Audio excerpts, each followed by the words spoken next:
excuse me, during one so-called funeral, he made the person who was in funeral get up, like Jesus did. Get up, and go. And the person stood up from the coffin, and yeah. So this is the type of mindset that we're dealing with. People go to a great extent to deny God or to prove that they themselves are God, or Jesus is of the world. And so in this way, they don't subordinate themselves to something that is superior, something that is very useful. So are there any questions?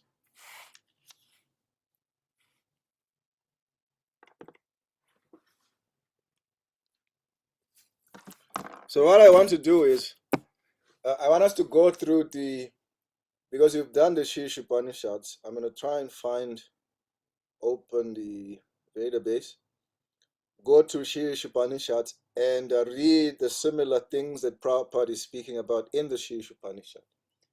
Raghupati, do you remember where they are in the Shri Upanishad?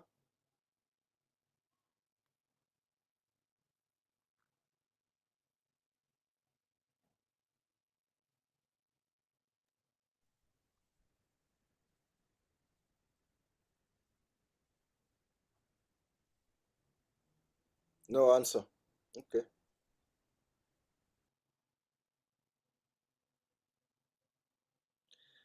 So here's something interesting that Prabhupada is, I'll just read you this.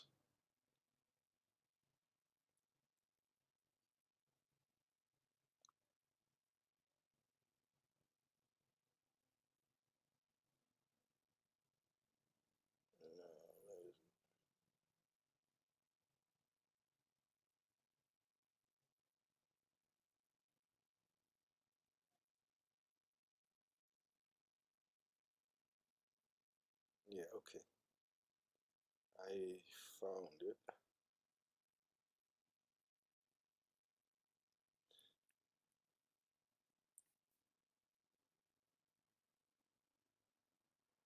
So it says, as stated, okay, where should we start reading? We should start reading. Okay, start. According to the Bhagavad Gita 242.715, mistaken mundane educators known as Veda Vada Rata and Mayaya Pahita Gyan. You see, there's the name again. There may also be atheistic demon, the lowest of men. Those who are Veda Vadarata pose themselves as very learned in the Vedic literature, but unfortunately they are completely diverted from the purpose of the Veda.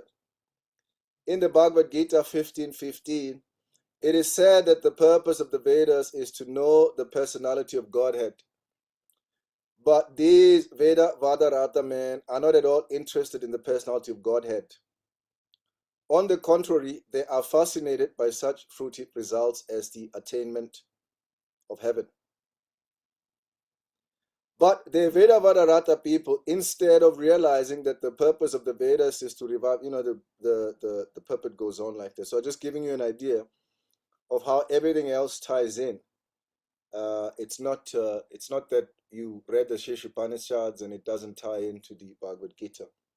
So continue on, skip a few paragraphs. Prabhupada says in his purports, the Maya Pahita Jnana class of men are self-made gods.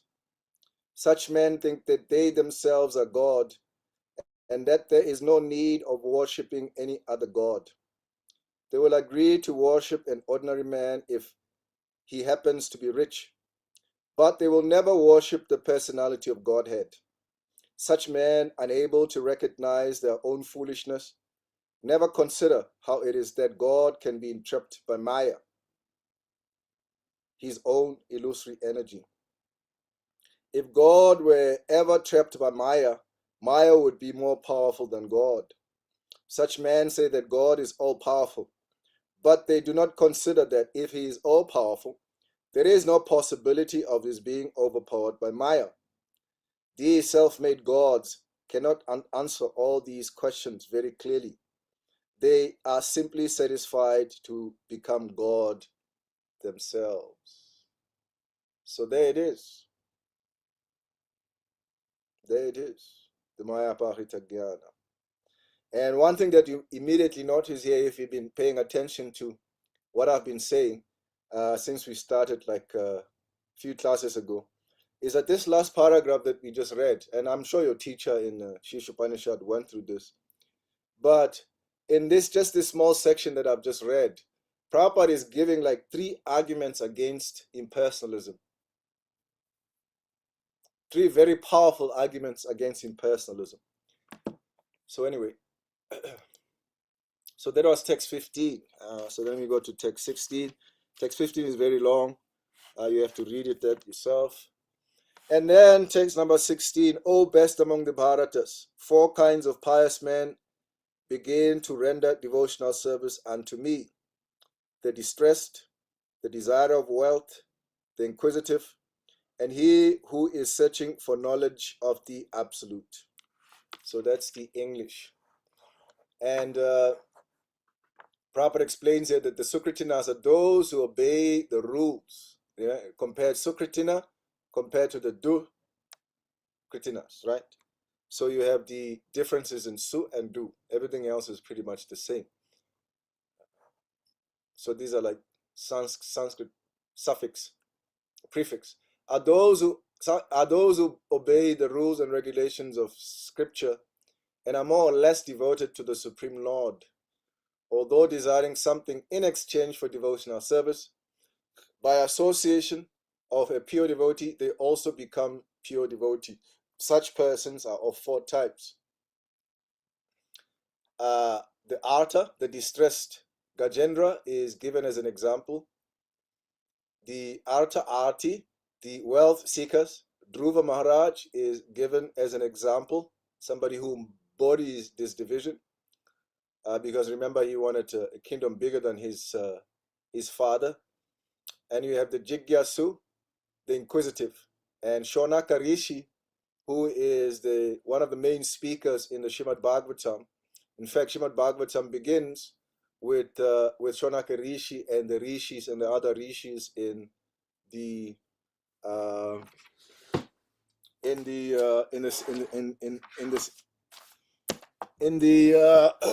forest of Naimisha, right? So Shonaka Rishi is the embodiment of inquisitiveness. And then you have the Jnani, right? The wise who desire knowledge of the absolute truth. And an example of this is given as the 4 Kumaras, right? Sukadev, Goswami, and so on. So this will probably be in your exams, and you should really know these 8 types of people, the Duskritinas and the Sukritinas as well. Now, so you see here how Prabhupada explains in the purport that these types of individuals, they approach Krishna, but they desire something in exchange for devotional service. And also this also is something that your teacher should have discussed with you. And I also briefly summarized it in the beginning of my unit, that the Bhagavad Gita is also known as the Yoga Ladder. Bhagavad Gita is known as the Yoga Ladder, and the different rungs of the ladder represent the different yoga parts. And of course, you have on the lower rung, you have, it's not exactly a rung, but you have Karma Kanda, where there is regulation. The people follow rules and regulations, but also there's regulation, but they basically do what they want in that regulated space. And then you have the Sakam Karma Yogis, right? And the word Sakama means they desire something in exchange for devotional service, or they want some desires to be fulfilled. And so they are called the Sakam Karma Yoga. And Prabhupada, you'll see this pretty much everywhere, in the Bhagavatam, in the Chaitanya Charitamrita. Prabhupada classifies such person as Sakam Bhaktas, right? And he classifies the demigods also as Sakam Bhaktas because they only approach Krishna when they need something.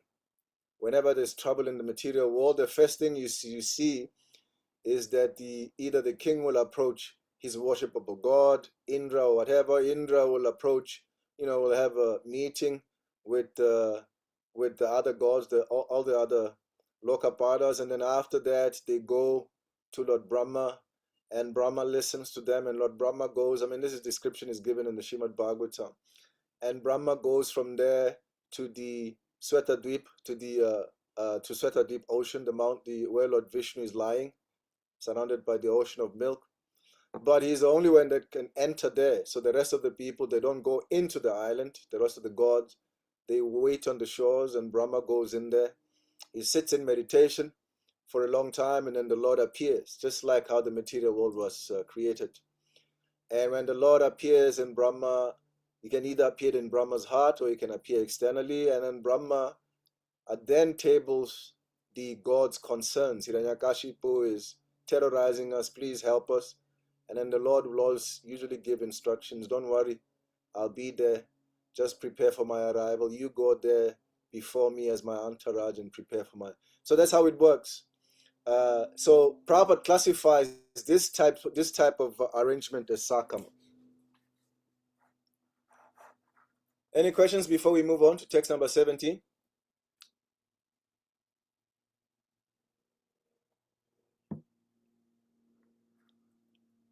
All right. So the Jigyasur is somebody who is curious, right? This is somebody who's seeking knowledge. He is different from the other three because he approaches Krishna to understand the soul, right? So he is, in one sense, he's coming for knowledge, of logic and all these things. Whereas the Artati, on the other hand, he wants to enjoy land, money, all these things that we're all familiar with. As I said, these are Sakam devotees. Specifically, they are Karma Mishra Bhaktas, because although they've accepted Krishna, there's their bhakti is mixed with desire for material benefit. There's the definition: Anyabila sita sunyam jnana karma anavritam. Gyan, oh Krishna, I forgot how.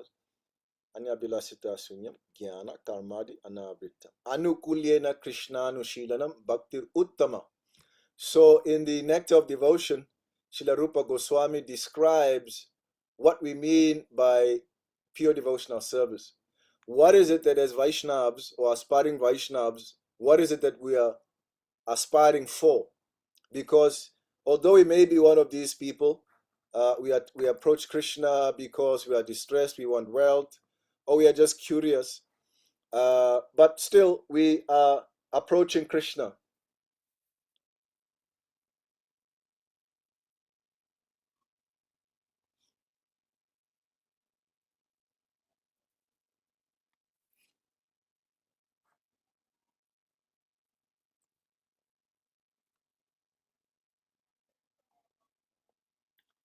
So all the above categories, Sakam devotees, and more specifically, the Karma Mishra Bhakta.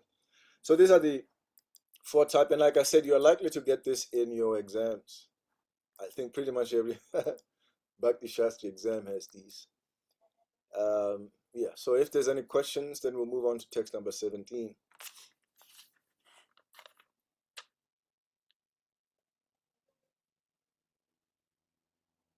So anyway, I'll read the last text of the previous chapter.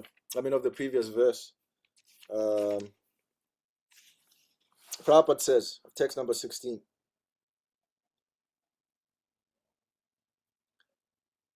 Similarly, should I start with similarly? Okay. Those who are always busy with fruitive activities come to the Lord in material distress, and at that time associate with pure devotees and become, in their distress, devotees of the Lord. So, through the mercy of by a moment's association with a pure devotee, one's heart can be cleansed. But those who are simply frustrated also come sometimes to associate with pure devotees and become inquisitive to know about God. It's like the progression. Similarly, when dry philosophers are frustrated in every field of knowledge, they sometimes want to learn of God. So you can see that frustration is one of the motivation for approaching God. And they come to the Supreme Lord to render devotional service, and thus transcendental knowledge of the impersonal and localist Paramatma, and come to the personal conception of God by the grace of the Supreme Lord. On the whole, when the distressed, the inquisitive, the seekers of knowledge, and those who are in need of money are freed from all material desires, and when they fully understand that material remuneration has nothing to do with spiritual improvement. I gave a class on, I think it was my last class in Accra. Those that were there will remember. And in that class, I mentioned the 5 types of dharmas that are mentioned in the Srimad Bhagavatam. The different types of cheating dharmas, right? The different types of cheating dharma. And Africa is like such a great laboratory to study these things, because all of them you can find, all of these 5 of paradise, all these the different types of cheating religions can be found on the continent. I'm not going to repeat all of that. You can read it in the Srimad Bhagavatam. I think it's the 7th canto. So, for instance, one of those Paradharma, Vedharma, or Charadharma, this cheating religion is, I gave an example of Buddhism. I can speak freely about Buddhism because I was a Buddhist practitioner, so I'm not fearful of, wannabe Buddhist wanting to attack me, as I can, defend myself. But Buddhism is also such a cheating religion. And why is it a cheating religion? Paradharma. It is a not part of it. What is it? Why is it a cheating religion? It's a cheating religion because it is what philosophers would call uh, therapeutic. It's not really a philosophy that's really meant to get you to achieve Godhead. It's just a feel-good philosophy. It's psychology, really. It's not a spiritual science. But Buddhism is not a spiritual science. It's psychology. How to live happy in the material world, what type of work to do, and how to be happy. So this is cheating religion because it doesn't really deal with the essence of what self-realization is about. And then you also have a type of cheating religion that is very popular on the African continent, where it's money based, right? That the more money you have, it means that you are religious. Or the more money you donate to the church, it means that you are very special. So everything is based on this money industry, right? People go to church to donate. The priest takes the money, buys a jet or expensive cars, goes to vacation in Europe. So that's a cheating mentality, cheating religion. So those types of religion that really don't, or religion that uses people that use religion, or religionists that use religion for political means. I know all of you know that know the history of South Africa, right? I'm from South Africa. We had what we called apartheid, right, where people were separated from the Caucasians, right, and and the Bible was the main. Remember, I was saying yesterday that Shastra means to control, and control is of 2 types: by physical military force or by knowledge. And so in apartheid, religion was a tool to subjugate the African person, and it worked. It worked. I mean, even to today, you still have the effect of this type of indoctrination, right? Where you still see how South Africans specifically, and this is why I appreciate North Africans, especially Nigerians. Nigerians have a sort of a sense of confidence that no other African on this continent has. It's a beautiful thing. It's a beautiful confidence about Nigerians. So I lost my train of thought now. Oh, God. I was going to make a point, but anyway, so these are all different types of cheating religion, where people, oh yeah, for political means. So in South Africa, by the religion, Christianity was used to subjugate people, and Islam is also used in many parts of the continent to do the same. So religion is a very useful tool to control people, right? So this is cheating religion when you're using religion for your own means. And these are all the different types of cheating religions. There's many. There's 5 types. Or one type is also one type of dharma, a cheating religion is when one accepts a position that one is not qualified for. That is also a cheating religion, Business right? practice. So if somebody, for instance, takes up a position as a brahmachari, but they're not really qualified to be a brahmachari in that sense, that is also cheating. So it's also cheating in terms of the varnashram system. Okay, let me finish reading the rest of Srila Prabhupada's purport. On the whole, this is text number 16, the last paragraph. On the whole, when the distressed, the inquisitive, the seekers of knowledge, and those who are in need of money are freed from all material desires, and when they fully understand that material remuneration has nothing to do with spiritual improvement, they become pure devotees. Prabhupada writes in the Nectar of Instruction, that's the next book that you'll be reading, he writes that a devotee's mood, he speaks about purity of purpose. It's in the preface, the very first section of the book is called the preface, and Prabhupada is speaking about that. He says that a Vaishnav has purity of purpose, and Prabhupada explains what purity of purpose means. Purity of purpose means that I belong to Krishna only. I don't belong to any man. I don't belong to any family. I don't belong to any religion.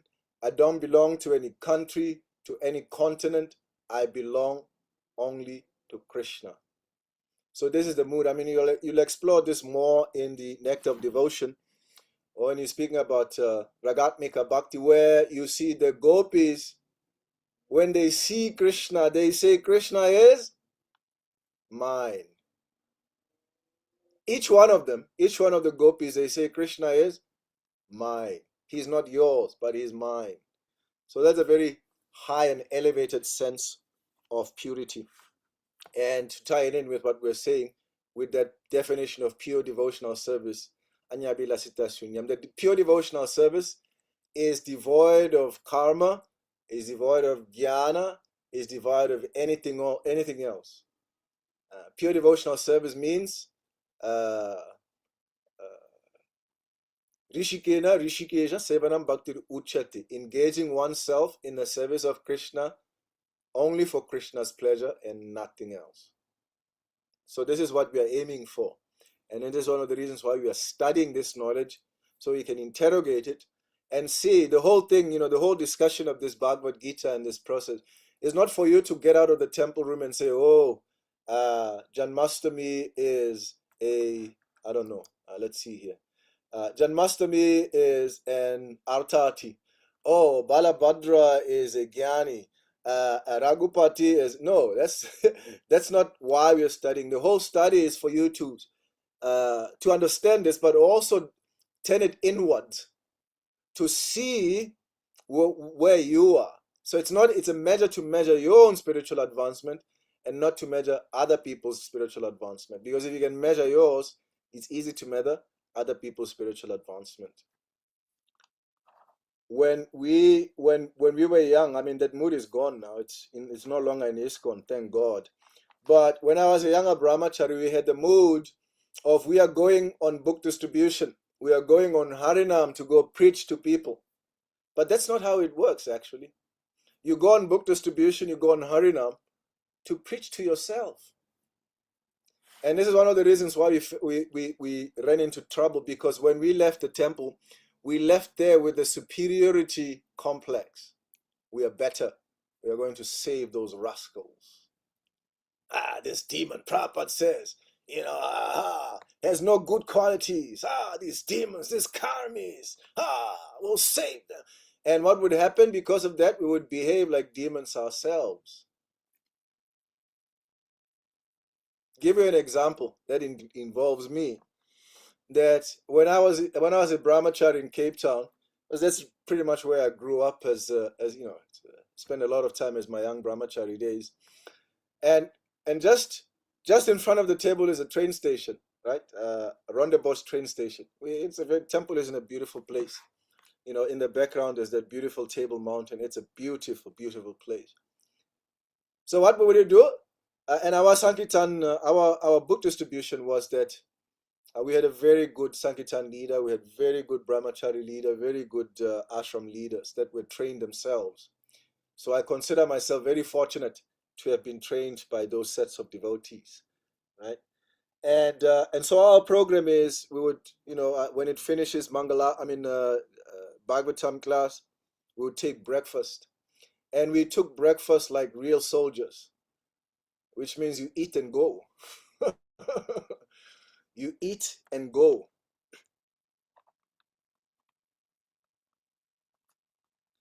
Right? You eat and go. And so we would eat in like 10-15 minutes, run upstairs in the ashram, change into, because we would change. We didn't go with dhotis on the streets. South Africans don't get it. When you go like that on the streets, they don't really get it.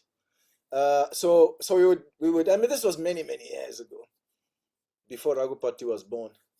Uh, so we would go out into the streets like that. I mean, by 9:30, we were in the streets. We were out already. So when people would be going to work, we would be waiting for them to distribute books or do harinams. We would stay there until 5, come back to the temple, shower, take prasadam, attend the evening program, and then hot milk and then Bhagavad Gita class, which is part of the evening program. And after that, we would go into the ashram with hot milk with haldi. Haldi is that yellow, I forget what, the turmeric. And we would sit there and we would just joke with each other as young brahmacharis. Hey, I met this person. It was a blissful time. We would share our experiences. We would go to bed. The next day, we wake up like that. So it was very nice training. But the point that I wanted to make is that we had very wrong mindsets. Even though the training was good, we had very wrong mindsets. We would go to the train station and get into the train without paying for it. And you know what our rationalization was? And I'm sure you can relate with this. Our rationalization was, everything belongs to Krishna. This train station is Krishna's. This train is Krishna's. So we can jump in there and drive go wherever we want, and we did it until we couldn't do it anymore. The security started arresting us. So many of us have been not to prison. There's jail and then there's prison. So we've been to jail. So jail is where they hold you for until you get bailed out. So I've been bailed out myself. I've bailed out other people, other devotees from jail. Not prison again. Prison is for people that have been sentenced, right? And then we used to have this. I'll end. I mean, this is bringing back so many nice memories. But we used to joke that in Krishna consciousness we say, and that's part of the next chapter, chapter 8 of this Bhagavad Gita. Krishna says that there are 3 types of suffering, right? Adibhautik klesha, that's sufferings caused by the body. Adhyatmic klesha, suffering caused by the mind. Adidevic klesha, suffering caused by nature, droughts and all so on. But we had a very special category that we had as book distributors. We said there's 4 types of suffering, not just these 3. And you know what the 4th one was? Adi security klesha or adi police klesha. Because the security and police always harassed us. Actually, we got banned from entering into malls because we would go there and distribute books. We get arrested by the security. They would call the police. The police would come get the devotee, take them to jail, and the temple president would have to go and bail the devotee or a group of devotees. And bail is not easy money. And we kept doing this, even though we were getting arrested. We just kept doing it. And eventually what happened was many of the malls, we got banned in almost all the malls and many places in Cape Town because we broke the rules, because we thought this mall belongs to Krishna. So that's not the mindset that we want to develop as devotees.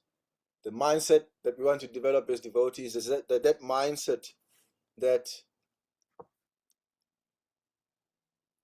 I am Krishna's, that purity of purpose. I belong to Krishna and nobody else. All right, so text 17, and then we'll take a short break. Of these, the one who is in full knowledge, always engaged in pure devotional service, is the best. For I am very dear to him, and he is dear to me. So Krishna gives. See, Krishna is a person. Firstly, one thing that I've mentioned when we were speaking about the themes yesterday, and I said that these things that are mentioned in your book, at least in my opinion, they are incomplete. And I think they need to be relooked at. And one of those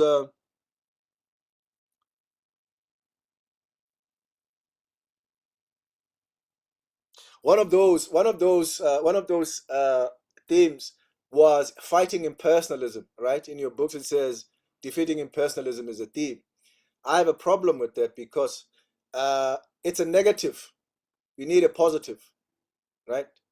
So it's not a good idea to always make assumptions that something is already alluded to. I prefer things to be, explicitly stated. So it says to defeat impersonalism, but it doesn't say to establish personalism, which is what the Bhagavad Gita is all about.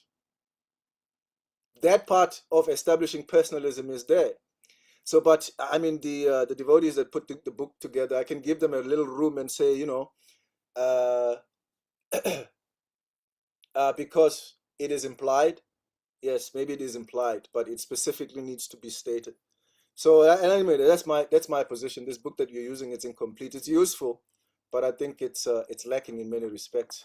And this is not to disrespect the devotees that have put it. I've given you the history of the development of the Bhakti Sastri in this book.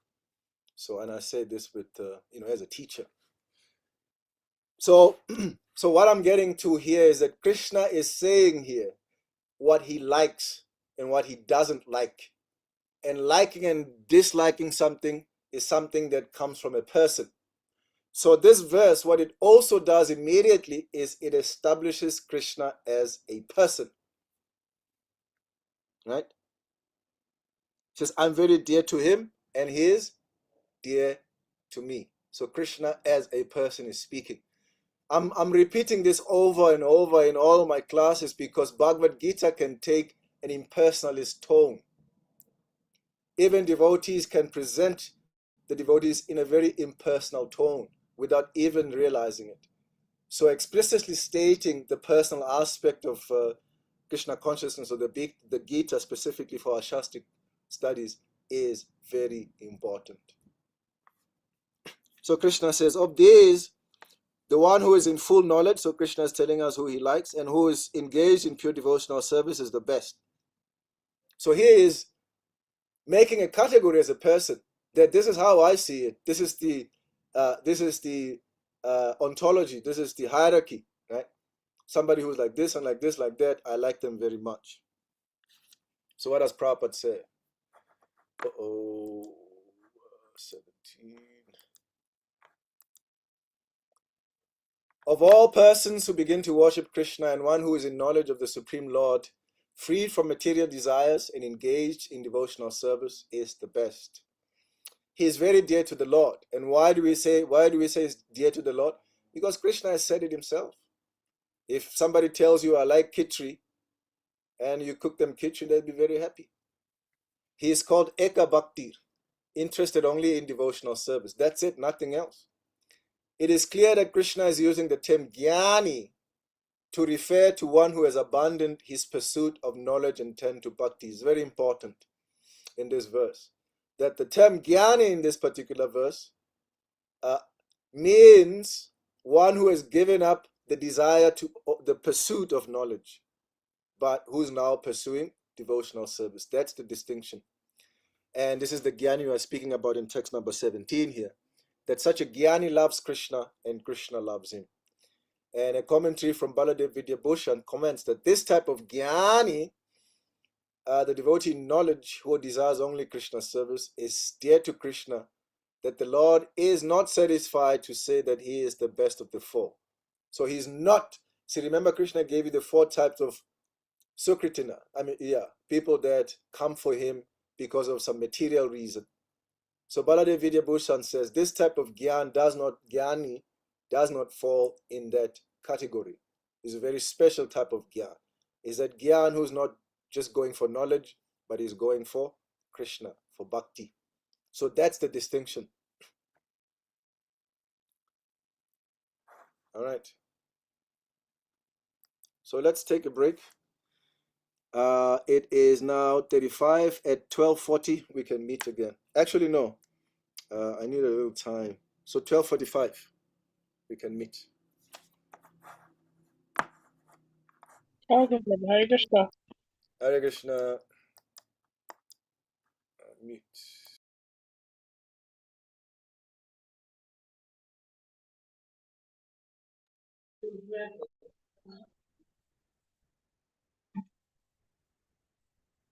This one is advanced level of knowledge.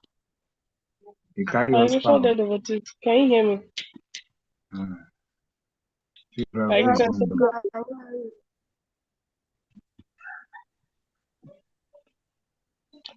this Prabhupada. postgraduate knowledge. Hare Krishna Mataji. Hare Krishna. Prabhupada This Goranga. postgraduate knowledge. Hare Krishna Mataji. Yes. So people should ready to ask questions so we can learn. Prabhu came into the classroom this morning by 10:30, which is actually our class time. And he only met Raghupati Prabhu and myself. And he was very disappointed. And he asked that he's no longer going to continue teaching us. So now he has decided to drop the teaching after today because we are not up to 5 before the classroom, which is what I've always been putting in the group. And let the student be in the classroom before the teacher. This is our etiquette. So now he's already saying that he's not going to continue this teaching since we are not going to be up to 5 in every classes. I just said, let people know. I cannot. We continue. We are going to apologize. And in practicing, there must be mistakes. So as our leader, he should also give us a grace. Give us a grace. So we talk to him. Should that be a sign of to show us the seriousness? So we will improve. When you come, we are going to talk to him. Let's beg him. Let's apologize. Accept. Even as of now, That's it. it's just you, Today is Raghupati, Sunday. Sana Sunday, Goranga, people, and Pranapriya Mataji, which is still 4. I usually don't count myself as student, but now in this case, I'm the one completing the 5th person. So let me just take let charge of people that know. to plead in our behalf. That they already talked to us, so you should give us a grace, another one grace more. And you said you should ask him, and when you ask him, the time is coming. There is not people start arranging. You just come, you don't know the time. But people engage, but I watch to engage so many things. That time is fixed, Prabhu. It has always been 10:30. Okay, you should be putting the time. You should be putting the time on the board before. The time is there, At 10:30. Yes, it's always there. Whenever I post the link, it is there. It has always been 10:30. We can also come before the time. We can also come before the time because you know that Prabhu is always on time. So we can all gather on time so that when he comes, we can be motivated that at least we have come early. Okay. That's why sometimes when you see the link, There are 14 minutes more. Please, all students should join the class before the teacher. So this thing can also tell you Okay. that we all have to Okay. be on time. Okay. The mother should clean our behalf and to give us a grace of another day, a grace of today. So that is I'm telling you now so that after the class you can talk to him. I already Hare pleaded, Krishna. but I was pleading and there's no student in the class. So after the class, you are here, you are visible. You yourself, Isara Granga, and the rest of you can plead on your own behalf. Hare Krishna. Hare Krishna. Hare Krishna Mataji.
Okay.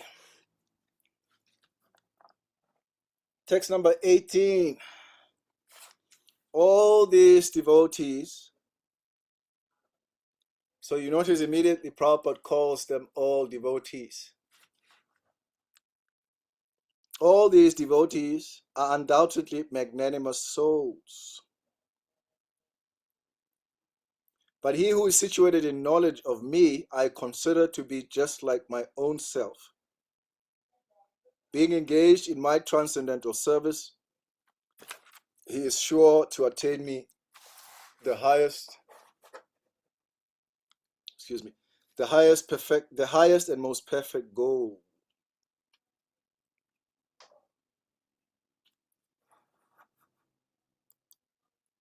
Now,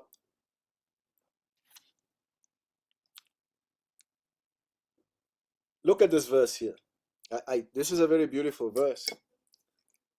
Krishna says, I consider to be like my own.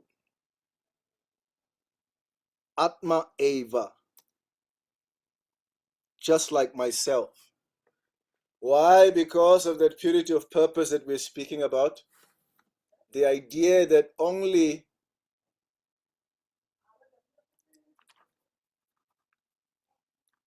I'm Krishna's and nobody else's. And when somebody has a mindset like that, just like the gopis, their hearts reflect Krishna. And Krishna's heart also reflects the devotees.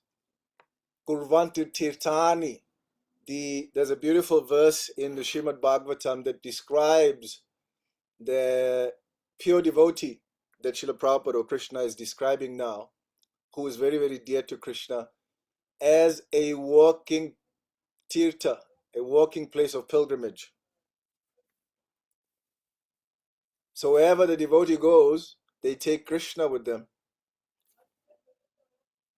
And so you can see in one sense the philosophy that I'm one with Krishna and Krishna is one with me is true in this case.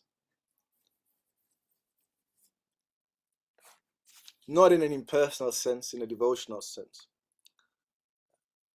So in that way, as the devotee is reflecting Krishna in the heart.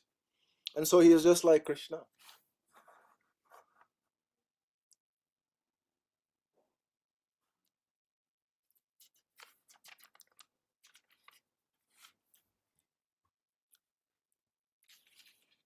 So I'll read the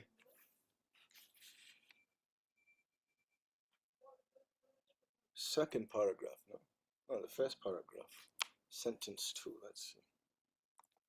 Anyway, I'll just read the whole thing. The living entity, while executing devotional service or transcendental rituals, after many, many births, may actually become situated in transcendental pure knowledge that the Supreme Godhead is the ultimate goal of spiritual realization. So Prabhupada, it's interesting here, Prabhupada says, while executing devotional service or transcendental ritual, and after many, many births, somebody who's executing devotional service or transcendental rituals, after many, many births, becomes situated in transcendental pure knowledge of the Supreme Lord. It's a very interesting statement there.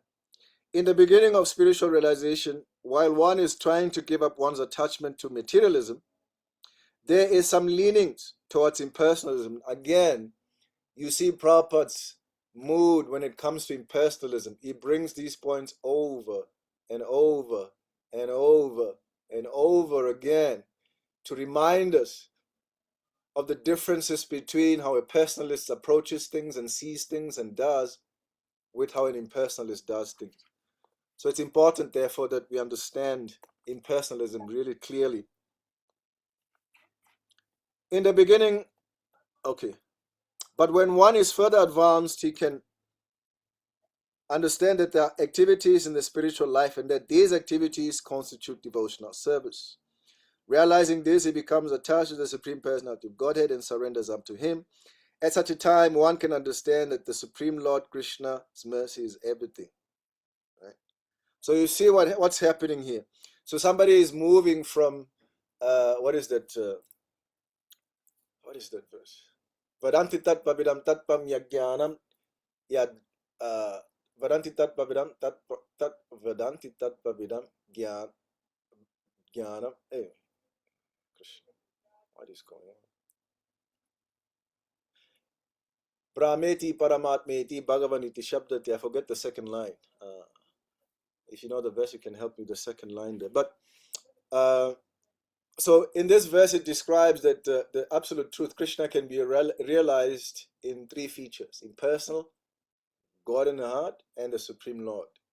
So this is a similar a similar progression that Prabhupada is describing here. So I hope you picked it up.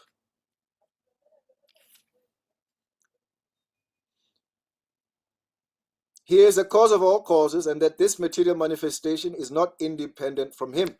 Again, Prabhupada is making arguments here against Mayavad philosophy because they think that the material world is independent of Krishna, right? Okay, let me spend a little time here. I might have mentioned this before, but if I did, again, it's part of our learning process. So you have what is called what is called the five darshans, right? So just bear with me. I'll just try and make it as concise as possible. So there's what is called the five darshans. So darshan, as you know, is to see. So the five darshans are the 5 ways of seeing the world. So these are paradigms. These are philosophies. 5 different ways of seeing the world.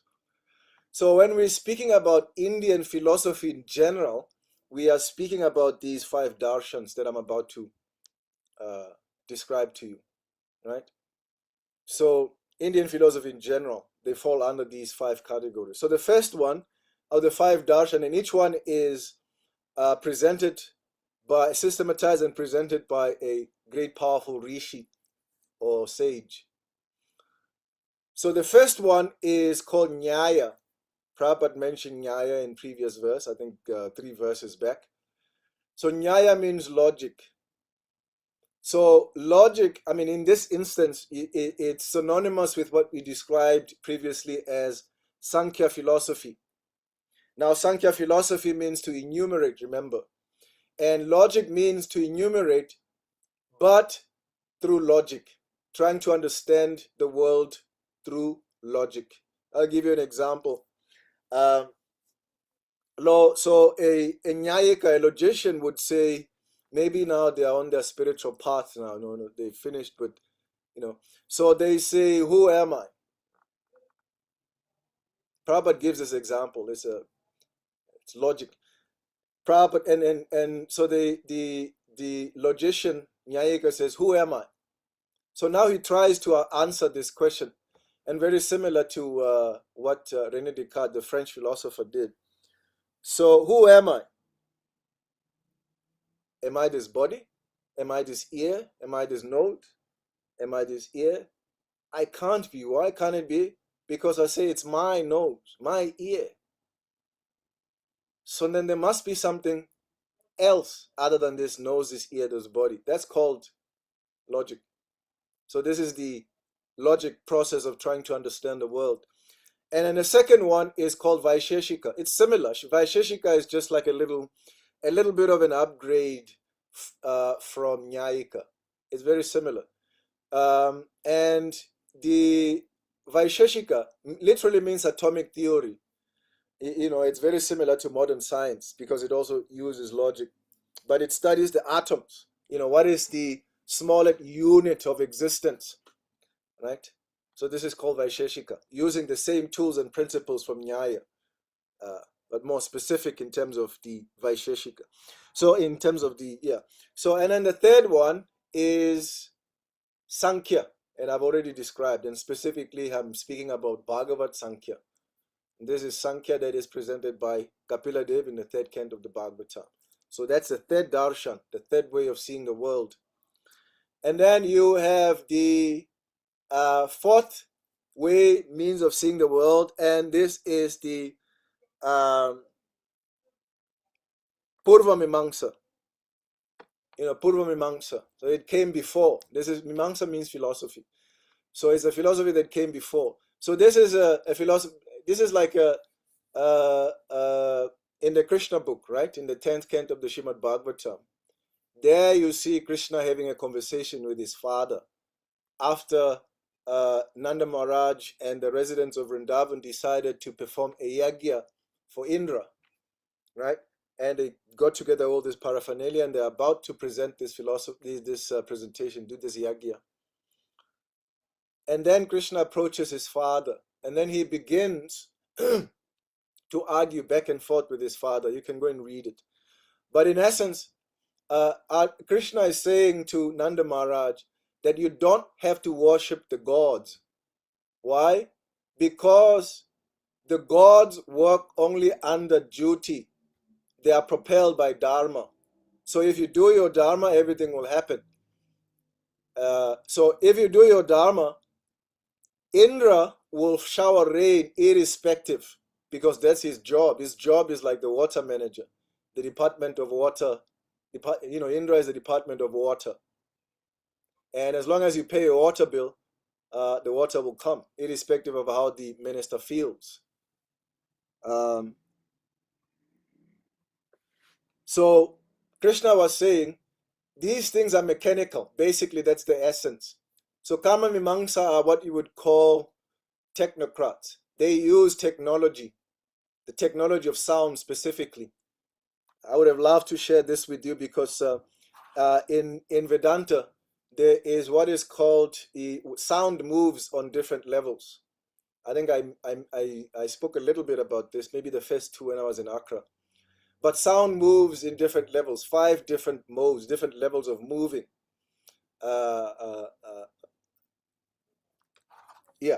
there is 5 different ways of moving. So these Karma Mimamsis, these the 5th type of darshan, of seeing the world, is they manipulate the elements of the world using sound. These are the kinds of people that can heal you just with sound only. With mantra only they can heal you. With sound they can make it rain. I shared this story before, I think both in Lagos, in Accra. I have my godbrother, who's a friend who, we were traveling in India, in South India, and he got hepatitis C. It's a kidney disease, and everything was bitter to him. And so we went to an Ayurvedic doctor in South India, and this doctor, this Ayurvedic practitioner was amazing. He healed him just with sound. So he put him in a big bucket, not a bucket, like a big bucket. He put him in a big bucket, an open bucket. He put him in the middle. He brought like another bucket of water. He chanted some mantra in this bucket of water, and he had a pitcher, like a jug, and he would take 1 scoop of water from the small bucket, and then he would pour it over the devotees standing in this big bucket, so the water would collect in the bucket. And as he was showering him with this jug, he would be chanting mantras. I don't know, those mantras. And then the water, when it hit the bottom, was yellow. So he took out all the jaundice in the body just by mantra. And so when the devotee left there, he was cured of jaundice. So this is the power of mantra. Or example is priests in previous ages, they used to ignite fire with only mantra. They would chant a mantra and the fire would light. So the Karma Mimamsa are those types of people. And then the 6th type, the last one, is called Uttara Mimamsa. Ut means the topmost. So this is, Mimamsa is a philosophy, it's also a darshan. And in the Uttara Mimamsa, I know I'm taking the long way around, but I'm getting there. And in Uttara Mimamsa, you have 2 schools. You have the Dvaita schools and the Advaita school, right? The personalists and the impersonalists. Now we're getting there. And in the personal schools, Prabhupada writes about this in the Srimad Bhagavatam in the CC in his purport. In the personalist school, there are 5 schools, right? There are 5 different types of schools. I'm not going to go into details. Madhava has a school, Yamanujacharya has a school, Nimbarka, so on and so on. And then we also have our school that is coming from, which is a Vaishnava, one of the 5, and this is our Gaudiya, our Madhava, Gaudiya Vaishnava Sampradaya. So it's one of the 5. And all these 5, they accept God as a person. So God is a person. God is a person. The only difference is that the one group accepts Narayan as the supreme most. Others, others accept Vishnu, Lakshmi Narayan, for instance, Sitaram. And we as Gaudiya Vaishnavas, what do? We accept Radha and Krishna. So that's the difference between the Vaishnav schools. I mean, there's also slight technical, philosophical differences, but just in essence, that's the difference. That we are really the only ones that accept Shrimati Radharani. Everybody else accepts Krishna. They either accepts Krishna as an incarnation of Vishnu, but they don't worship Radha and Krishna. That's a Gaudiya Vaishnav thing. That's us doing that, right? So that's personalism.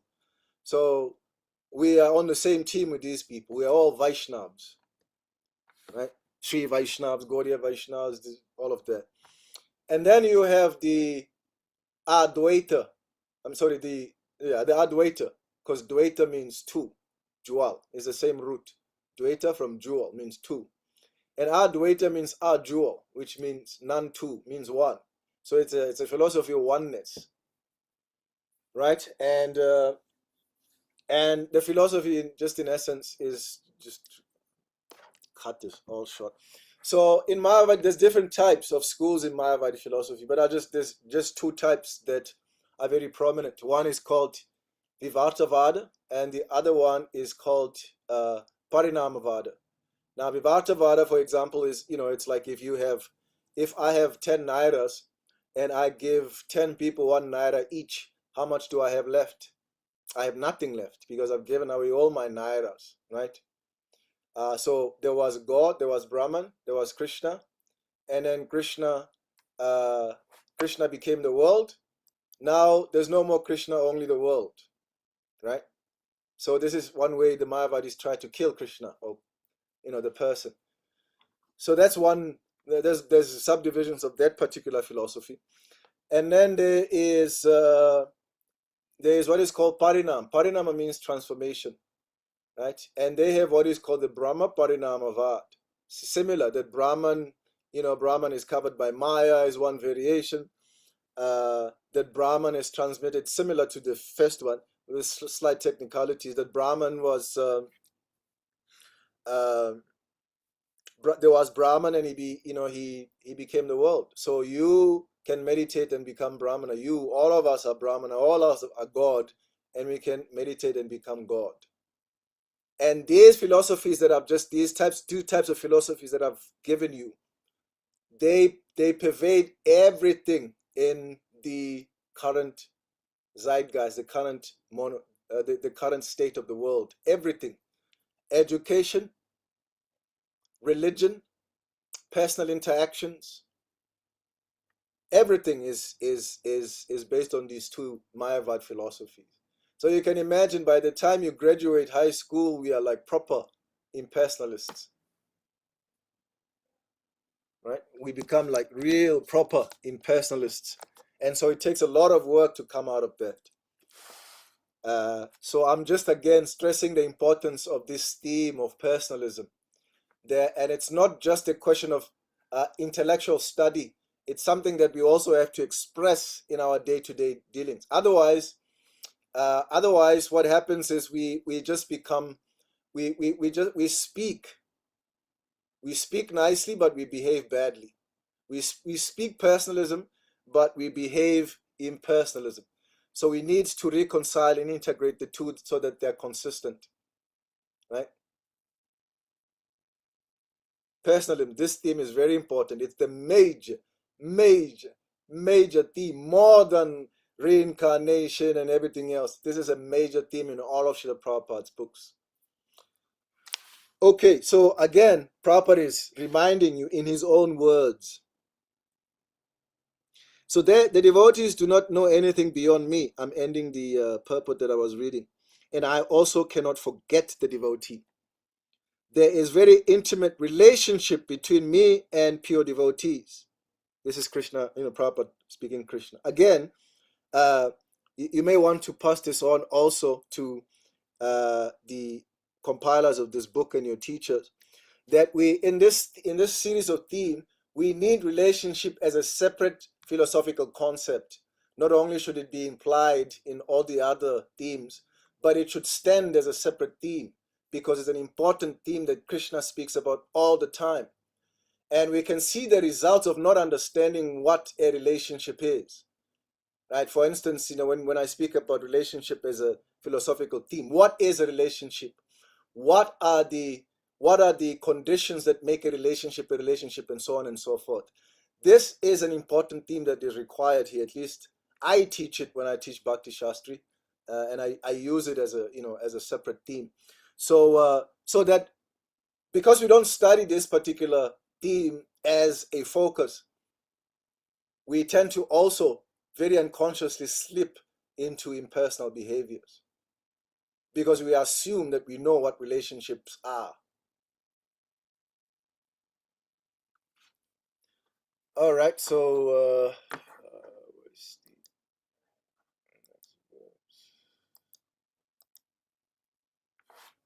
all right, text number 20. Yeah, I think we should be finished by the end of this session with this chapter. So I'm happy we're on track.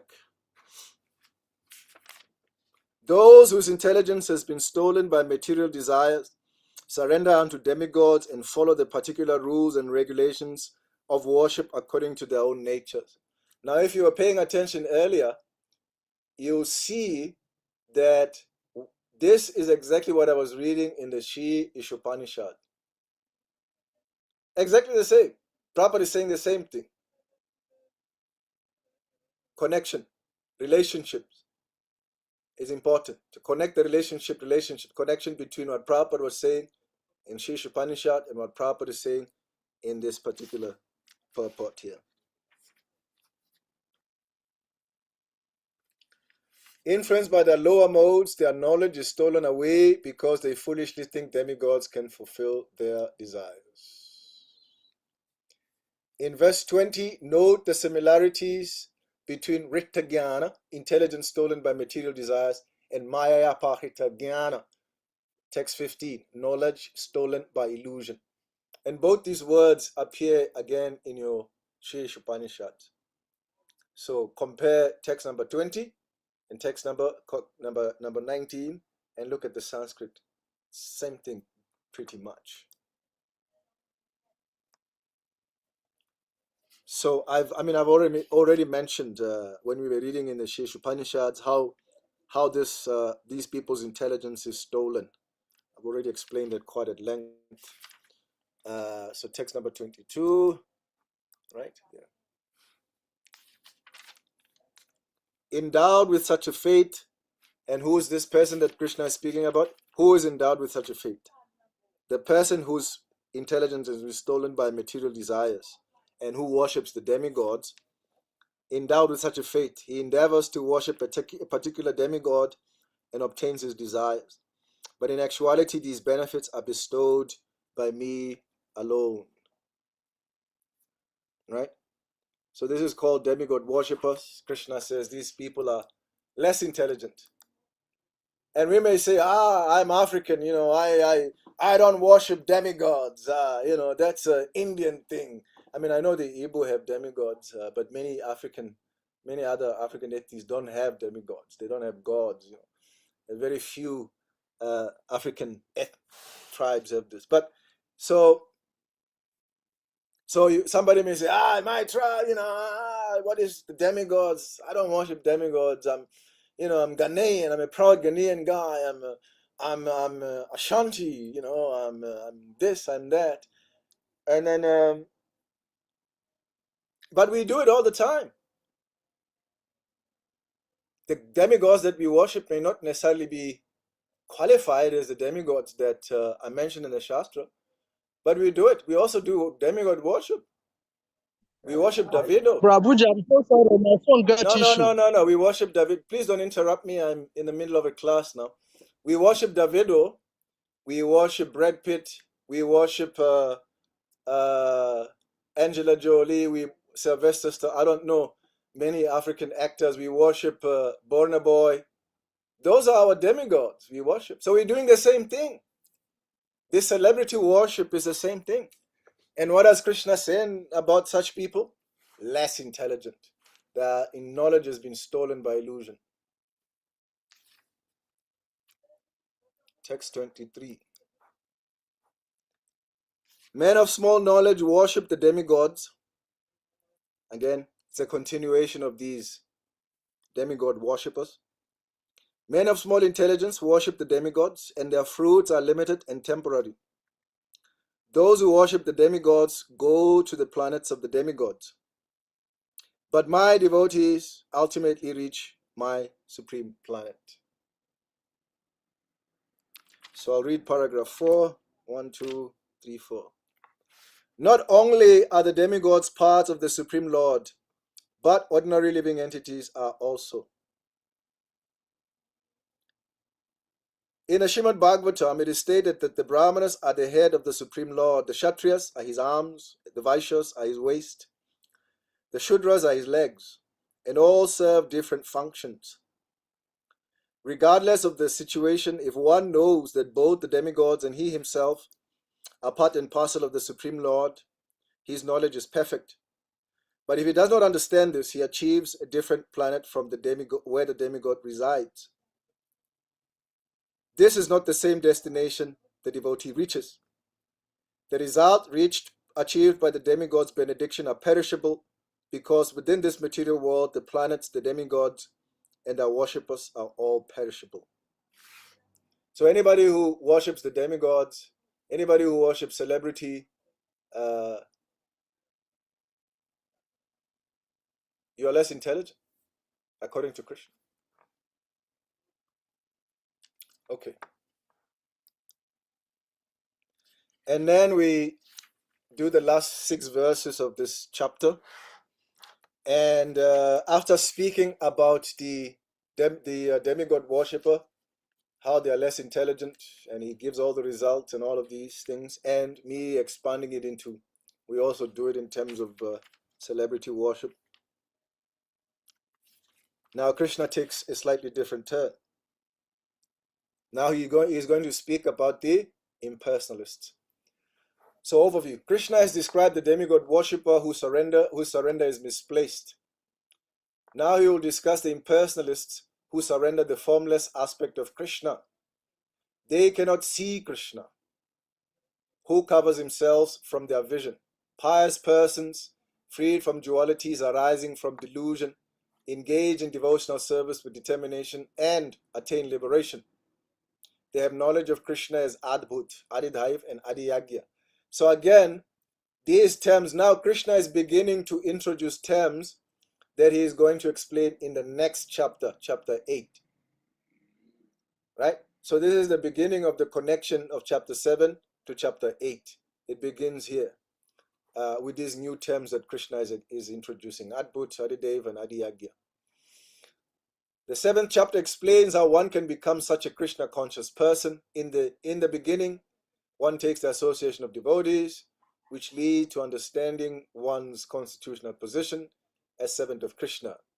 By engaging in devotional service, one gains determined faith, Dridha Bhakta, and becomes convinced that simply by such service all his objectives will be fulfilled. All right, so we are here. And then the next 3 verses, verse 20 to 23, describe less intelligent person who worship demigods for material gain. Now Krishna is describing the impersonalists, pretty much the same. Unintelligent person, text number 24. Unintelligent men who do not know me perfectly think that I, the Supreme Personality of Godhead Krishna, was impersonal before and have now assumed this personality. Again, there you have it. Krishna again is telling you about himself. He's saying, I am a person. I am a person. So you tell me if there's no importance of this theme in this Bhakti Sastri. Due to their small knowledge, they do not know my higher nature, which is imperishable and supreme. And this is one of the beautiful purports here.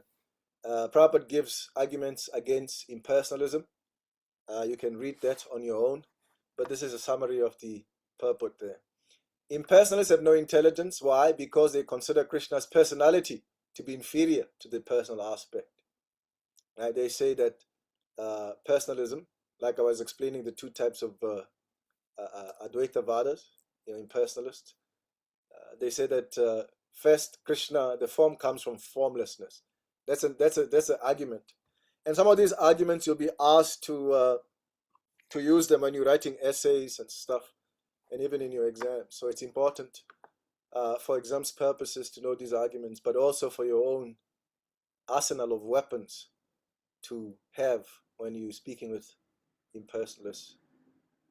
So they say that the ultimate truth is formless, and form is an imposition on the formless. Thus, they consider Krishna simply as a powerful living entity. Krishna has clearly stated that not only does he have his own planet, but the demigods have theirs. Thus, neither the demigods nor Krishna are impersonal. That's the first thing. That's one beautiful argument. You should read this purport. And Mayavadis say that Krishna is a body made of this material nature, and that all his activities, his form, and everything are Maya. Right? So all these, I'm not repeating because I've been giving arguments for these particular, I've been giving counter arguments for these particular arguments. And I've brought these arguments up also several times before. So I'm not going to repeat the arguments. You can just read in the purports, or you can ask, you can watch the class again. So Prabhupada gives arguments for all these Mayavad philosophies. And finally, that no one can understand Krishna as he is. What is that? Vritam Gyana no. That I can be understood as I am standing before you. There's two verses like that in the Gita that are coming up in 11th chapter and in the 18th chapter. I think it's 1155 and 1854. A very similar verse, and this is what Krishna is saying here. Actually, let me quickly look at it. I'm trying to remember it. Today my memory is a little foggy. 24. Should be 1155. Forget how it starts. 1154. Yeah. Yes. Bhaktyatam ananyaya shakya aham eva vidurjuna. Gyatum drastum chatattvena praveshtum cha parantapa. My dear Arjuna, this is 1154. My dear Arjuna, only by undivided devotional service can I be understood as I am, standing before you, and can thus be seen directly. Only in this way can you enter into the mysteries of my understanding. And then we go to 1855, and you can see the similarities between the two verses.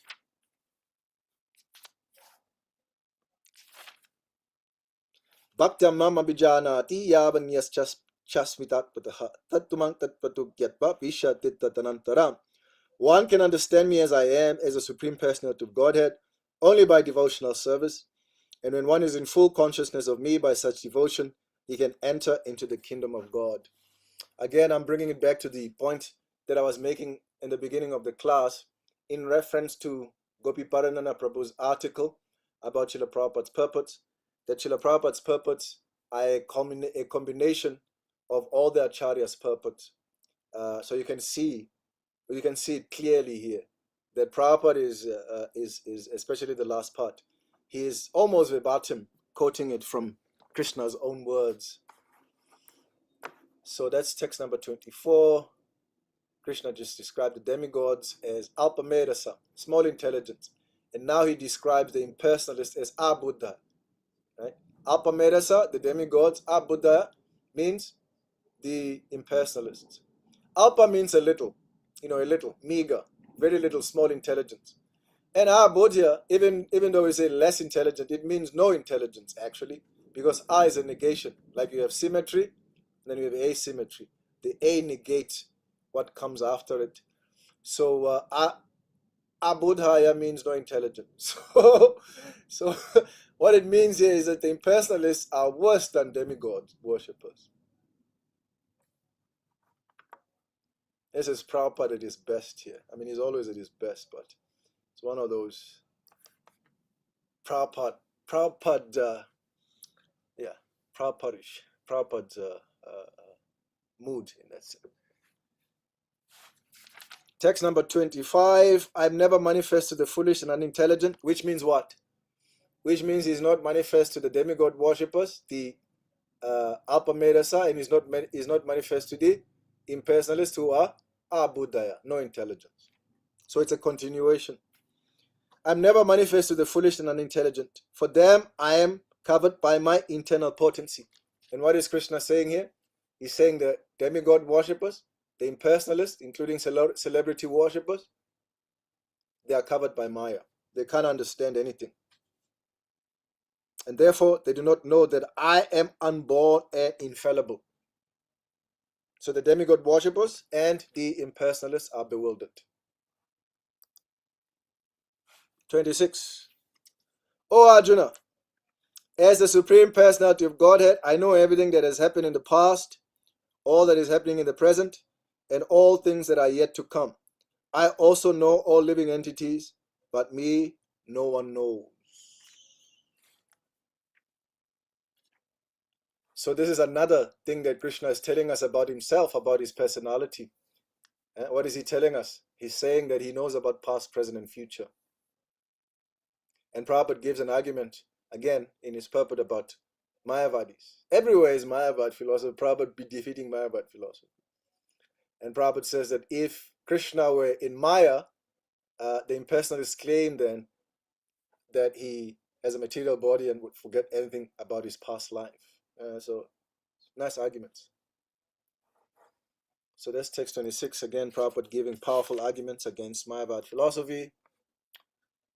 27, O son of Bharata, O conqueror of the fool, all living entities are born into delusion, bewildered by dualities arisen from desire and hate. Ichadvesha samutena.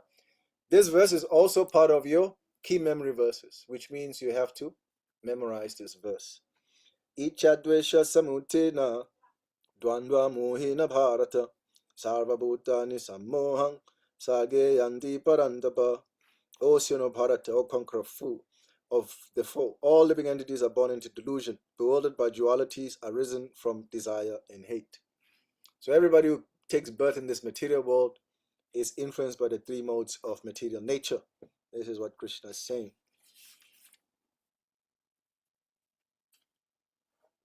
And what is influencing these selfish material desires? It is influenced by, what is influencing this mindset? It is influenced by our material desires. Okay. Jumped verses.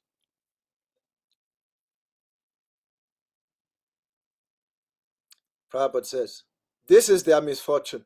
Such deluded persons symptomatically dwell in dualities of dishonor and honor, misery and happiness, woman and man, good and bad, pleasure and pain, etc., thinking, this is my house, this is my wife, I'm the master of this house, I'm the husband of this wife. These are the dualities of delusion. Those who are so deluded by dualities are completely foolish and therefore cannot understand the Supreme Lord. Right, so that's 27. And then 28, intelligent persons who are endeavoring for liberation from old age, death, take refuge in mean devotional service. They are actually Brahman because they entirely know everything about transcendental activities. Now again, Krishna is tying it down with, remember those 4 types of people that approach Krishna. One of them is the man in knowledge, the Jnani. And Krishna is speaking about them here. Those Jnanis they take refuge in me in devotional service, and they are actually Brahman. So he's speaking about them in text number 28 and 29. 28. Did I skip a verse? Yeah, I skipped the verse. I'm sorry. 28 is, oh, no. So, yes, 27 is Oceano Bharata, conqueror of the fool. We read there. 28 is persons who have acted piously in previous lives and in this life, and whose sinful actions are completely eradicated, are free from the dualities of delusion, and they engage themselves in my service with determination. Right? So it's that jnani who's given up the pursuit of jnana and he's engaged himself in Krishna consciousness. So Krishna is speaking about them here in 28 and in 29 as well. Intelligent persons who are endeavoring for liberation from old age and death take refuge in me in devotional service. So he's speaking about that person. So you can see relationships between how Krishna concludes this chapter. He ties it in with how he started it, but at the same time, he's also setting the scene for the next chapter. This is why Krishna is called the Supreme Intelligence. His eloquence. Intelligent persons who are endeavoring for liberation from old age and death take refuge in me in devotional service. They are actually Brahman because they entirely know everything about transcendental activities. And the last verse,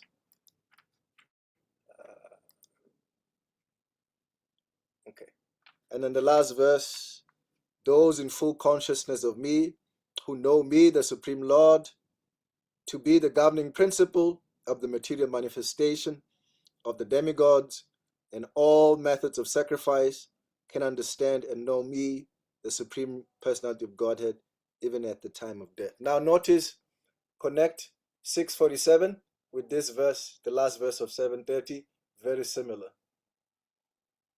See Krishna's intelligence there?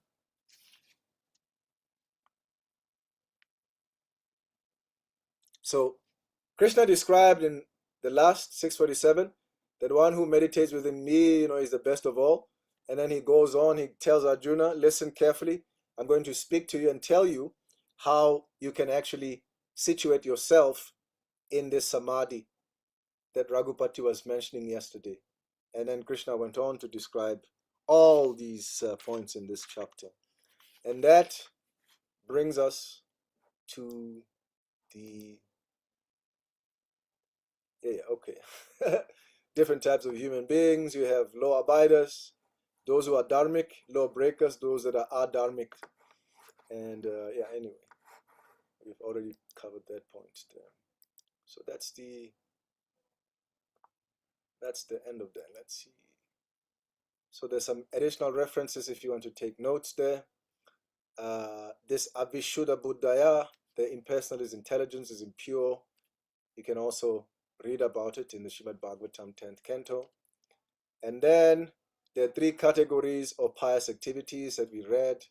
You can also reference or read about it in the Madhya Leela 22 chapter 45. Okay, so that's setting up.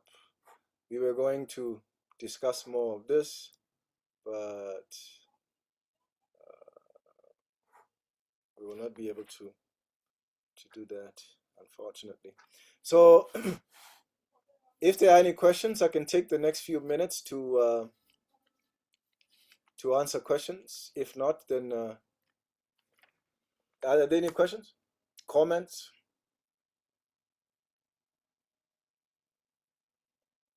Hare Krishna, Prabhu.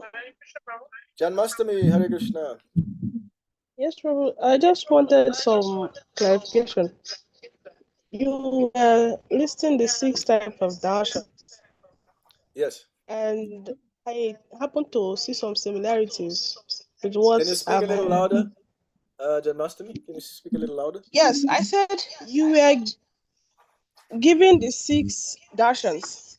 Yes. And I happen to see some similarities or with the Ishopanishad teachings of 3 types of I've forgotten what they call it. But there's this sabda and Sabda Pramana, Anumana Pramana, and Yes, thank you, Prabhuji. Those three. Is it the same? Very good, very good. I'm happy that you are actually connecting. This is the purpose of Shastric study. So thank you for that, Janmastami. That's the idea of using our minds. You connect these points like this. You see, you try to. So yeah, so a pramana, right? So there's three variables, right? There's three variables. There's pramana. There is prameya and pramana. I mean prameti, right? Prama.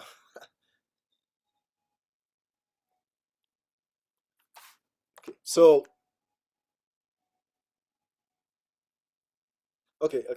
Let me go back. Yeah. Let me go back. So Jiva Goswami in the Sandarbhas, right? I'm sorry, I'm just trying to put my thoughts together. So Jiva Goswami in the Sandarbhas, right? He mentions that there are. Oh, maybe let me first speak about the Sandarbhas, Jiva Goswami. So Jiva Goswami has written many books, and out of the many books that he's written, one of those is the, what is it called? Sat. Oh, Govinda. What is Jiva Goswami's book called?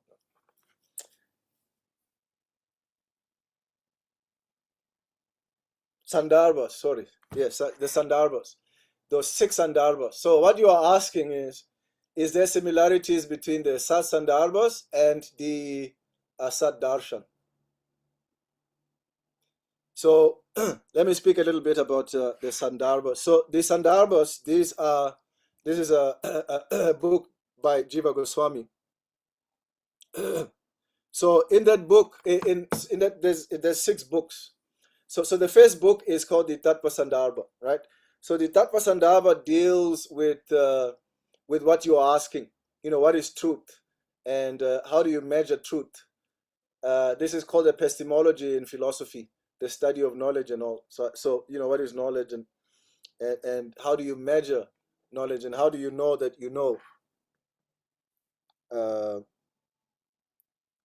So Jiva Goswami then goes, in that very first part of the book, he goes to describe how there are different ways of knowing. There are different how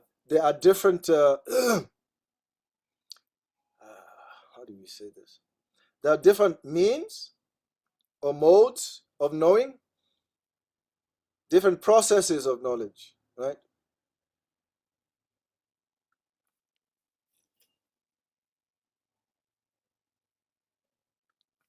And so when we're speaking about knowledge,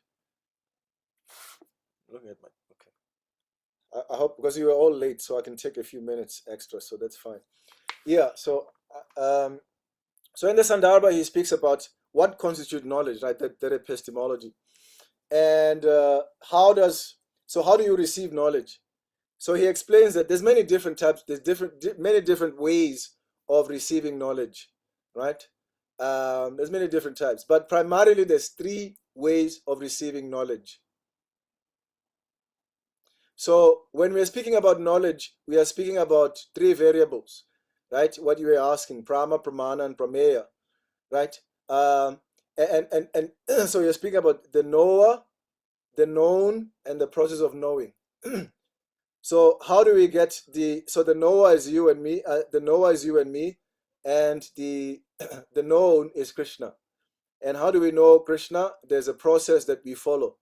And what is this process of receiving knowledge? This is called pramana. Pramana means evidence or means. And the first one is called prataksha. Prataksha means direct perception. So you look at the world, you see something, and then you know something about the world, right? An example that Jiva Goswami gives in the Sandarbhas, in the Tattva Sandarbha and others, is when you see fire, right? immediately you conclude that there's, I mean, when you see smoke, immediately you conclude that there's fire, even if you haven't seen the smoke. Right? So firstly, you see, so that the seeing part is called pratyaksha, direct perception. And then you have what is called anuman, which is knowing through logic, through sankhya, through analyzing, right? So Prabhupada, this is called anuman. So you try to figure things out in the world using your own brain, right? Using nyaya and all these vaisheshika, all these, right? And then there is a third means of knowledge. So first one is direct perception, and direct perception is problematic because it's limited. If you stand in between two railway tracks, you look at a distance, it seems like the two railway tracks are narrowing down, right? They are close, they join, but there's a problem because that's not a fact. Your senses are deceiving you. So therefore, we cannot completely rely on sense perception for conclusive evidence. And then the second part, so you can't always trust your eyes, your ears, and so forth. And the second part, where you see it, and then you conclude based on logic. I see fire, so I see smoke, so therefore there's fire, right? So that's another means of knowing. Jiva Goswami also explains that this means of knowing is also limited because I'm not going to go into this because it's a whole thing, but logic also is very limited in understanding things, so therefore it cannot be relied. There's in science, that is what is called the Gödel problem in science and mathematics, and in essence it means that because mathematics is not perfect, because maths, generally speaking, is accepted to be a perfect science. There is no field of study in the world that doesn't have mathematics. Even philosophy has mathematics, right? Even art has mathematics. So mathematics pervades every field of study, and mathematics includes, numbers, logic, everything, music included also in mathematics. It includes mathematics. So people would argue that mathematics is a perfect science, but mathematics is not a perfect science, it's flawed. And you can read this up in your own time. It's called the Gödel problem, where there's problems there, that there's inconsistencies even in mathematics. So in other words, even logic is incomplete and cannot be relied upon, as Jiva Goswami. And then the third type of knowing is called the Shabda Pramana. So you listen, you hear from testimony, right? Shabda means sound, as you said, and Pramana means evidence or means of knowing. So knowing through sound, you know through hearing, but you have to hear from the right source. And there's two types of, and this Shabda Praman manifests itself in two forms. It's called Lokika Shabda Praman, and all those Sanskrit heads that I know this is live streaming. And in Sanskrit, the Lokika is specifically used as a term. So don't stretch my words and misuse my, I'm using it specifically here. It's very specific, so don't twist my words. So there's two types of Shabda Praman. You have the Lokika Shabda, which means that this is evidence by, or words by the Acharyas, those that have practiced and have realized, and now they are sharing with us. So Prabhupada's purport would fall under that category. So this is like testimony coming from self-realized souls. And then you also have testimony that is coming directly from Bhagavat himself, from Krishna himself. So these are the two types: knowledge that is directly coming from Krishna's mouth, like in the Bhagavad Gita, and knowledge that is coming directly from the self-realized souls like Srila Prabhupada. So these are the two types. So you have the Lokika and the Vaidika Shabda Praman. So there is some similarities in that sense, but they are also different. Is that okay, Janmastami, or did you have any other question? Yes, Robert, thank you. I understand now. Yeah. So one is called the Sat Sandarbhas, the other one is called the Sat Darshan. The Sat Darshan are those 6 things of knowing, which is like Nyaya, Vaisheshika, Sankhya, Yoga, Purva Mimamsa, and Uttara Mimamsa. And in Uttaram, and Purva Mimamsa are the technocrats that use sound for material benefit. And then you have Uttara Mimamsa, there's the personalist and the impersonalist. The impersonalist, I gave two examples of the Vivartavada and the Parinamavada. And by the way, we also practice Parinamavada. But ours is not Brahma Parinamavada, it's Shakti Parinamavada. Discussion for another day. And then you have also on the other schools, the Dvaita schools, the Jewel school. You have 5 different types of Vaishnav schools. So yeah, there's similarities, but there's also difference because they speak about slightly different things. Prana Priya, we can end with you. You had your hand up. Hare Krishna. Yes, I have a question in mind. In the aspect of surrendering to Krishna and also worshiping the demigod, what if someone is surrendering to Krishna very perfectly, very well, following the regulative principle, reading the scripture, following what is in the scripture and all that, and is a very good example to other people, but at the same time, the person is worshiping a particular demigod for material benefit, let's say for wealth. And when he gets that benefit, he still use that thing to serve Lord Krishna. So I just want to know if that is personal or impersonal. Well, I think there's a few things in that question. Firstly is the worship of the demigod, and 2 is using the proceeds from worshiping the demigods for devotional service. So there's two things there in your question. And what I'm going to do is this. I'm going to leave it as a challenge for you. In the Nectar of Devotion, in other places also, Srila Prabhupada makes some points that devotees don't speak about this often, but it comes from Prabhupada directly. He says, for instance, in one place in the Nectar of Devotion, that the worship of Ganesh is allowed.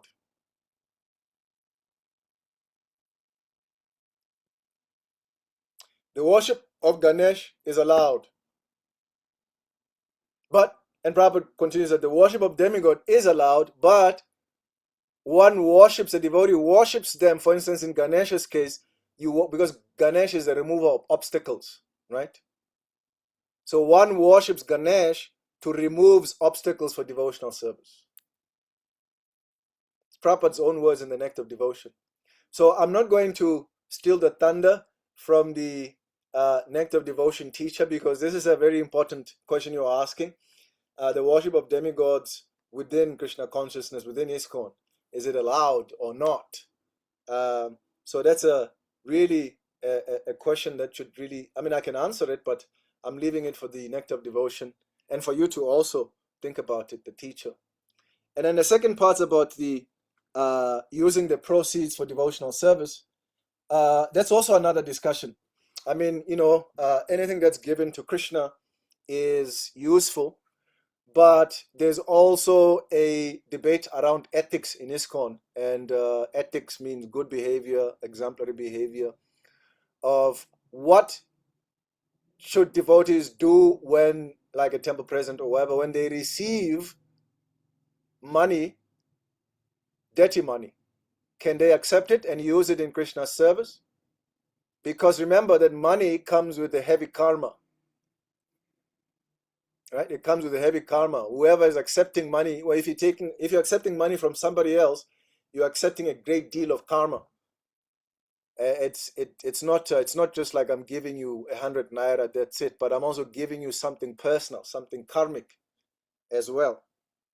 So these are like questions that as Bhakti Sastri you need to interrogate. Is it acceptable?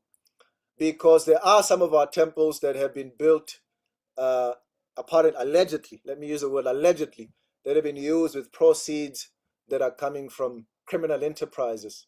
So is that money acceptable? This is part of your Shastic study, right? Yeah. And just to end also, I mean, it's slightly different, but it's also tied with this. There is, I'm not going to mention names again, we are doing a Shastic study here. There's a senior devotee who's very popular on YouTube. Last year he came out with, because there were some discussions at the GBC about some about some initiation and stuff. So he came out in his YouTube channel, and he said, I'm coming out, and I don't want people to misunderstand what I'm saying. And he said, I know in ISKCON there's a tendency for gurus, he's an initiating spiritual master, to accept gurus from, to disciples anywhere and everywhere. And he says, I'm not doing that. I'm not doing that. He gave an example of how there's somebody who came from jail who was, he served time in jail for killing people, not one, several people. So in other words, in the material world, he would be called a murderer. And the person became, he changed, he became a devotee, and he came to this particular sannyasi for initiation. And this sannyasi rejected him. He says, I don't want to carry that whole karma on my head. And he said, other sannyasis, other gurus rather, not sannyasis, gurus, other gurus can accept him and initiate him, but not me. And it also became a big issue, like what kind of a disciple or quality of a disciple should a guru accept, which is why the disciples course is very, very important. But yeah, I just wanted to tie those in just for you. So Pranapriya, thank you for those questions. They're very pertinent to what we are discussing, and also pertinent in the Bhakti Sastri in general. And so I'm challenging you as a Bhakti Sastri student to think about this, discuss it a little further. I'm always available, to bounce these things off, and just depending on how things are going to go moving forward, we might or might not discuss it,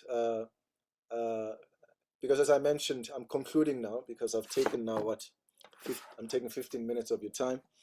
Like I said, when I came to this class, I agreed, Chaitanya Prema Prabhu was in this class. We sat down, we established norms. Remember, I also spoke about, we're speaking about issues. Every issue that is there in ISKCON, we will discuss it. And we'll discuss it from a Shastric point of view, from a factual point of view, not from an emotional, personal point of view. And then Janmastami came in, she spoke about the standard is cameras have to be on, classes have to be interactive. And I've noticed every time before class, she would come in before, and then she would send a message, please be there before the teacher. So she's been doing her part as a student and an administrator. And then come yesterday, we spent an hour and a half just debating stuff that I thought were resolved in the first class, where devotees had their cameras off. I asked questions, people were not responding. People were just ignoring me. And in a class setting, that will not do. I mean, maybe some teachers, that's how they deal with students. In my classes, that will absolutely not do. And then today I came in, and it was just Janmastami and Raghupati. We waited, 15, 20, 30 minutes before we started. And then somebody else joined. I think Pranapriya joined later on. So I made it very clear to Janmastami, I don't work like that. I've got a lot of things to do. I've got a lot of teachings to do. I've been asked recently now to do some teaching in Europe. I have to now work my schedule for that. So I really have no time to be repeating the same things over and over and over and over again. For devotees that are grown, you're all grown ups. You're not children. I mean, apart from Raghupati maybe, everybody here is grown. And I don't have any children. And my mood is I never chase after anybody. I never chase after anybody. I bring my 100% to the table, and you bring your 100% to the table. If you don't, that's it. I will remind you maybe once, and then that's it. I move on. This is my mood, and that's how I do things. And after an hour and a half yesterday discussing, and today again things didn't work, and devotees pitch up, and in the middle of a class somebody wants to stop me to give me an explanation, and I'm in the middle of a class, teaching. So this will not work for me, and unfortunately, I'm not. I don't think I'll continue with this Bhakti Sastri. I mentioned this, I made it very clear in the beginning with these chapters that I've been given. I really wanted to do it, but I don't want to sound like a madman saying the same things over and over. And of course, anger can come also from these things. I can become angry, you can become angry, then, tension will start, and then, it becomes a whole thing. So I don't want that to happen.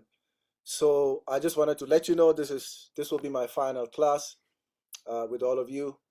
Jan Mastami will have to figure out another teacher, and I apologize for the inconvenience that I'm springing this on you. And I know things were already planned and things were moving, but I just value my time. Firstly, I value myself as a human being. I value myself as a devotee, and I value others as human beings. I value other devotees' time, and I try to use it as best I can. So I've really tried with all of you, and unfortunately, I'm sorry, I can't continue. I'll just have to recalibrate and redo my schedule, and maybe take up some of the offers that I put away because I'd taken the service. So, Janmastami, your hand is up. And again, if you need to go, you can go. Class session is really over. What is here now is just devotees talking. Yes. Yes. Prabhu. I raised my hand because I wanted to say something regarding your. Okay, first of all, I would like to say, on behalf of myself and of the students, that we are very sorry for the disappointment. We are not up to the standard yet. But as well, I would also like to plead that if you can, find it within yourself to give us a last chance. But I myself, as we are just starting this academy newly in West Africa, and we know that some of the etiquettes is not yet fully imbibed in us yet. So I'm begging on behalf of myself and other students, both the ones present and the ones not present, if you can kindly please give us just one more chance. Let us try our best. I'll tell you a little story. Okay. I'll tell you a little story. I have an uncle. He's still alive. I mean, he used to be one of my favorite human beings. But my uncle had a problem. I mean, now he doesn't have the problem, but he had a problem. You know what his problem was? He was a gambling addict. Yeah. So, I mean, every day he would go and gamble. He would lose. He lost his car. He would lose, watches and all of these things. And it got to the point where, in the end, he would, after he got his pay, he wouldn't go home. He would go straight to the casino. And I don't know if you know, if you've ever been inside a casino. Casinos are designed so that you don't know what time it is. There's no windows. You don't know what time it is. There's no windows. It's dark in there, so you can't tell time. And they create a mood so that you can keep going and going and going and going. And so he did this, and we all tried. I mean, I tried. I was still young back in the days. I tried. My family tried, and everybody tried. He kept doing it, and then bit by bit, he began to lose everything, right? He lost his car, then he lost his wife because his wife got fed up. He lost his children because the wife took the children. He lost everything. He lost his friends, and he was firstly staying with family, and after some time, they got fed up with him too. They kicked him out, so he ended up living in friends' houses, and sleeping in people's houses and their couches on the floor like this. It went on for a long time. And this is somebody who was doing very, very well for himself. He was wealthy by material standard, comparatively speaking, in those days. He had a lot of money, but he had this problem as a gambling addict. And he tried. Every time he would go, he would come back. And what he would say to us? No. You know what he would say to us, Janmastami? I'm sorry. No, I'm so sorry. I'll do better. I'll do better. Next time I'll be better. Next time I'll do better. And then the next time comes, he does the same thing. And you know what he does? Crying with tears in his eyes. Oh, I'm so sorry. I apologize. I'll do better. Just like with an alcoholic. Alcoholism is the same thing also. An alcoholic will beat his wife And then when he's sober, he'll apologize, and then he goes and drinks again, and he beats his wife, and then he apologizes. It becomes a cycle, and eventually he kills her. Yeah. He goes to jail. So I've seen this in my own life where people say stuff, but nothing changes. But because I have a lot of appreciation for you, Janmastami, and the fact that you are trying to run this project, difficult project. And by the way, I don't accept the excuse that you give that we're starting this. It's not true that this is starting in West Africa. It's been around for a while, and so devotees should be used by it now, because you've already gone through the nectar of instruction. You've already gone through the first 6 chapters of the Gita. So what's happening now is not really an excuse. It shouldn't happen. It just means that people are not going to change. It's going to happen over and over again. And like I said, I've seen this in my own life, and I don't want to waste my time and other people's time. Like with my uncle, we all tried, and he kept making promises. Eventually he changed, but it was like after everybody had left him. I started speaking with him after not speaking with him after 10, 15 years, because I didn't want anything to do with him. It was an embarrassment to me, to my family, you know. But now we are in speaking terms, you know, we are good friends and stuff. He's in Cape Town now. He lives in Cape Town. But so what I'm saying is that I'm willing to give it one more try. So next weekend will be the last weekend.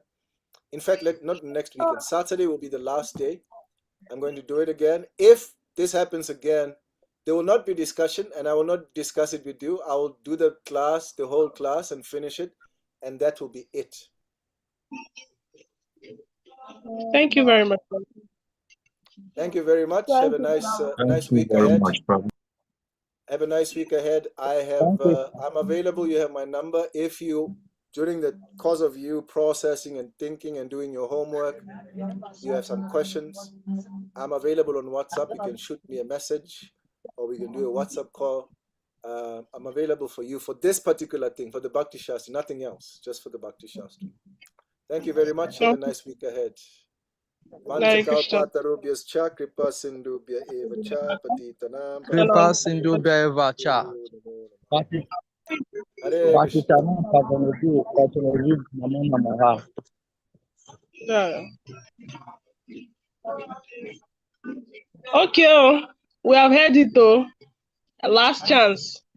It's up to us. Everybody, please let us come to the class 10 minutes before the time. If you think it's okay. Please. This one is not a Nigerian teacher now. This is a foreign teacher. And this is why sometimes our academy levels in Nigeria, a master degree level in Nigeria, we go to abroad and they don't consider you a master at all. They don't, because of all these things. The same thing with work, material life and spiritual life. If you go abroad there and you're working, they don't do Nigerian time in there. If they say you should resume work 8 a.m., it is 8 a.m. If you come even a minute after 8, you are being sanctioned and it's demoted, removed from your salary. The same thing with the spiritual life.